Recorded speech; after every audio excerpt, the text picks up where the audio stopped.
Ажил олгогчийг дэмжих хөтөлбөрийн зорилго нь ажил олгоход хүндрэлтэй иргэнийг ажилуулгатай холбоотой гарсан зардлыг бүрэн болон хэсэгчлэн нөхөн төлөх, ажил олгогчийн бий болгосон ажлын байран дээр тухайн ажилтныг доктортой ажиллахыг урамшуулах зорилго бүхий санхүүгийн дэмжлэг юм а. Ажил олгогчид үзүүлэх санхүүгийн дэмжлэг нь урамшуулал, сургалтын зардал, цалингийн дэмжлэгээр хэрэгжинэ. Дараах нөхцөл шаардлагыг хангасан ажил олгогчид хөдөлмөрийн үлсний доод хэмжээг 12 дахин нэмэгдүүлсэнтэй тэнцэх хэмжээний урамшууллыг нэг удаа олгоно. Үүнд хөдөлмөрийн хилтэст бүртгүүлээд 6 сараас дээш хугацаагаар ажил олж чадаагүй болон хөдөлмөрт бэлтгэх хөтөлбөрт хамрагдсан иргэнийг ажилд авч 12 сараас дээш хугацаагаар ажилуулсан бол мөн 25 болон түүнээс дээш ажилтнтай ажил олгогч хөгжлийн бэрхшээлтэй иргэнийг ажилд авч 12 сараас дээш хугацаагаар ажилуулсан тохиолдолд урамшуулалт хамрагдана. Ажил олгогчид үзүүлэх дадлагын зардлын хувьд хөдөлмөрийн насанд хүрээд асрамжийн газраас гарсан болон 20 ангаас суллагдсан иргэнийг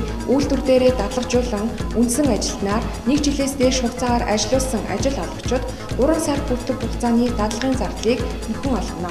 Дараах нөхцөл шаардлагыг хангасан ажил олгогчид цалингийн дэмжлэг үзүүлнэ. Үүнд хөдөлмөрийн насанд хүрээд асрамжийн газраас гарсан болон 20 ангаас суллагдсан иргэнийг үйлдвэр дээрээ дадлагжуулан үндсэн ажилтнаар 6-аас 12 сарын хугацаанд ажилуулсан ажил олгогчид 1 сарын цалин хүс болон 1 сарын цалин хүсний 50%-тай тэнцэх хэмжээний цалингийн дэмжлэгийг ажилтан, ажил олгогч тус бүрт нэг удаа олгоно. Ажил олгогчийг дэмжих хөтөлбөрт төсвийн байгууллага, төрийн өмчит үйлдвэрийн газар, ажил олгогч малчин, мал бүхий иргэн, иргэнээс бусад хуулийн этгээдүүд хамаарна. Та ажил олгогчийг дэмжих хөтөлбөрт хамрагдах болон энэ талаарх дэлгэрэнгүй мэдээлэл авахыг хүсвэл хөдөлмөрийн хилтэст хандна уу?